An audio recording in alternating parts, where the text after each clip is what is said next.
Okay, so this video is all about Kirchhoff's laws. There are two of Kirchhoff's laws, the junction rule and the loop rule. The junction rule is also sometimes called the current rule.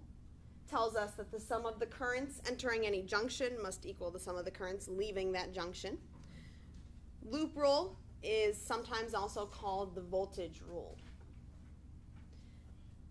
And that one, we're basically going to travel around in one loop in the circuit, and the sum of all of the potential differences or voltages across each thing that we come across, like resistors and batteries, has to be 0. So we're going to go to this example problem here, and we need to define a few things before we can do anything with this problem. And the things that we're going to define are what the heck a junction is, and there's another term called a branch. So a junction is any place where two or more wires come together. We have two junctions on this chart here, on this circuit diagram. And I'm going to mark those with dots. So here's our first junction, and there's our second junction. Okay, next definition is for a branch. A branch is anything that connects two junctions. A branch is anything that connects two junctions. So this diagram has 3 branches. We have this top branch that goes like that. We have this middle branch, and we have this bottom branch. This circuit is different than anything we've looked at before because there are 2 sets of batteries separate from each other. You'll see the 24-volt battery here and the 12-volt battery here. And they're separate from each other, and there's a resistor in between them and all kinds of other good stuff. Kirchhoff's laws can be used for any circuit, but they must be used for circuits where there are multiple batteries like this that are separated from each other. For circuits like this, we're always going to start off with the current rule, otherwise known as the junction rule, and then we'll do the loop rule second. Any circuit like this, you're going to use both rules to come up with the answer. And the goal is always to find the current in each branch, or sometimes you may be asked to find like the current through one of the resistors. You can't do a combo circuit like what we did before to find that. So, one general rule, the number of branches you have is equal to the number of currents you have. So we have 3 branches here, which means we will have 3 currents. Every branch gets its own current.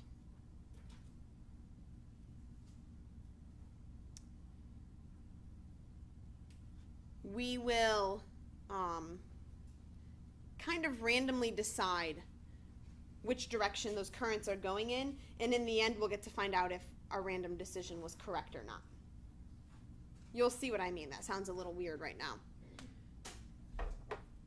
So starting off, I'm going to choose those 3. I'm going to call them I1, I2, and I3, and I'm picking a random direction for that. So I'm going to say that I1 goes in this top branch here, and it's going to go upward like that. So I put an arrow there and I write I1. And I can even put that on the other side just to remind myself that it's that same current over on the other side.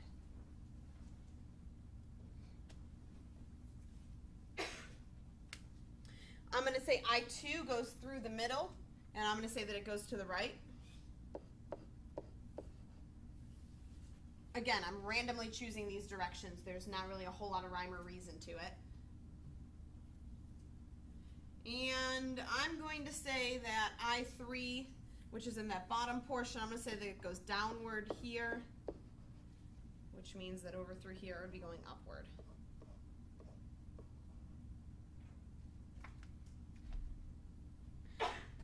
So that's the first task, is drawing those currents up there. And then we're going to go ahead and apply that junction rule next. And so let's look at this first junction here, the one on the left-hand side. The sign rule is that whatever enters the junction, whatever current is pointing toward the junction is positive. Whatever is pointing away from the junction is negative. So I1 is pointing away from the junction. So I'm going to write minus I1, or negative I1. I2 is pointing away from the junction, minus I2. I3 is pointing toward the junction, so plus I3 equals 0.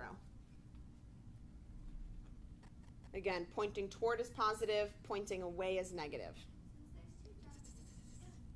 Okay, so we're going to look at the other junction now. And with the other junction, I1 is pointing toward it. I2 is pointing toward it. But I3 is pointing away.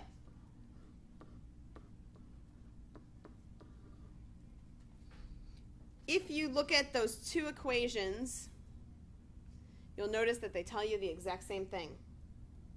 Because if you take the top equation and multiply it by -1, you get the bottom equation.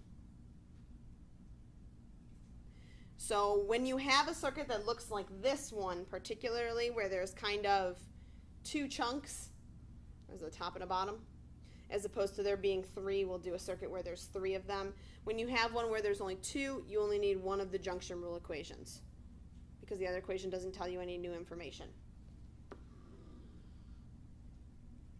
So that's junction rule. Now we're going to do loop rule. We need the number of equations as we have variables. So I have one equation already. I have 3 variables, so I'm going to need 3 equations total. I could do 3 different loop rule equations, because I could do the small loop up top, the small loop in the bottom, and a big loop on the outside. But I only need 2 of those. I don't need all 3. So I am going to do the top small loop and the bottom small loop. Okay. The thing that I need to decide is if I'm going to go around those loops clockwise or counterclockwise. It's just a random decision. Again, it doesn't matter which way you choose. But indicate it on your diagram with a little swirl like I'm about to do. So I'm going to go through these loops clockwise.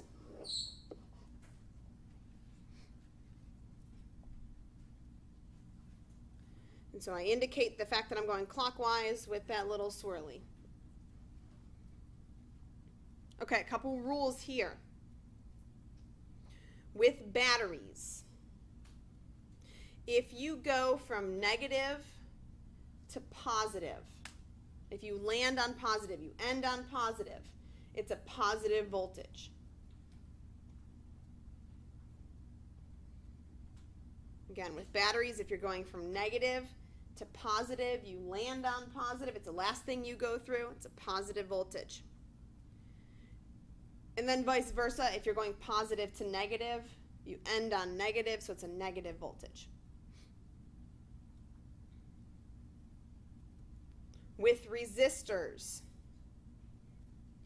if you go through the loop the same direction that current is traveling through that loop, you have a negative voltage. Again, if you go through the resistor, if you're going through that loop, through the resistor, the same direction that current travels through that resistor, it is a negative voltage. And then the opposite is also true. If you go through a resistor in the opposite direction the current goes through the resistor, it is a positive voltage. If you go through a resistor opposite the direction current is traveling through that resistor, it is a positive voltage. So I'm going to go ahead and do a loop rule. I'm going to look at that top loop up here. You can start anywhere on the loop as you're writing the loop rule equation. I'm going to start at this junction here, this junction on the left here. And again, I said I was going clockwise, so I'm going to start traveling upward. The first thing I encounter is a battery, really a set of 2 batteries, but I treat it as one. I'm going negative to positive, so it's a positive voltage, and that is 24 volts.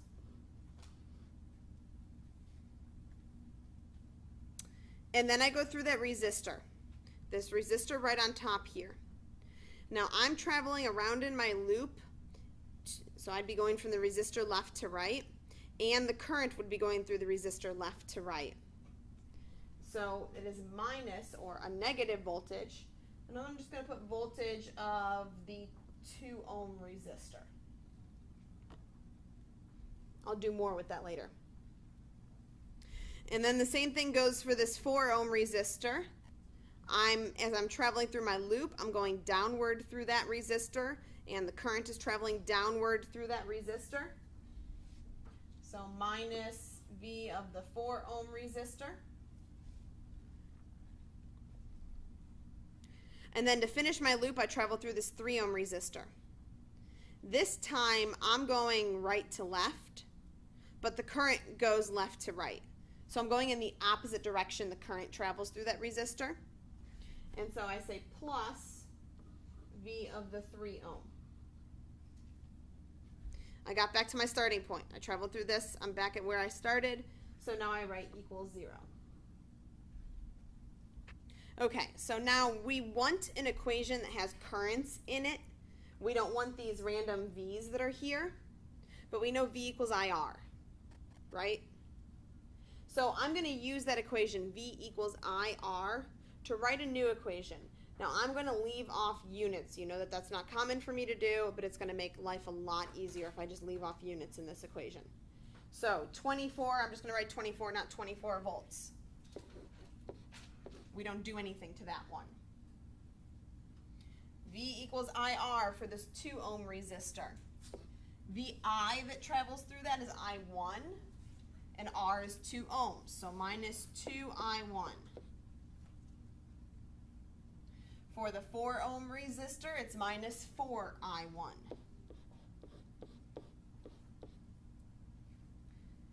For the 3 ohm resistor, it is plus 3I2, because I2 is now the current that travels through that 3 ohm resistor.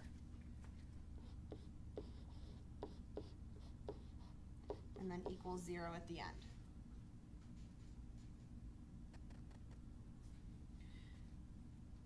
To get this equation, one more step to do with this equation is to combine like terms. Minus 2I1 minus 4I1 gives me minus 6I1. So I can write 24 minus 6I1 plus 3I2 equals 0. That's my second equation. I'm going to quickly go through the third equation. Third equation is going to be for my bottom loop here. I'm going to start in the top left corner at the same junction I started at before.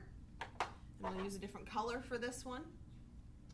The first thing that I encounter as I go clockwise around this is this 3 ohm resistor, and I'm traveling through it the same direction as current goes through it.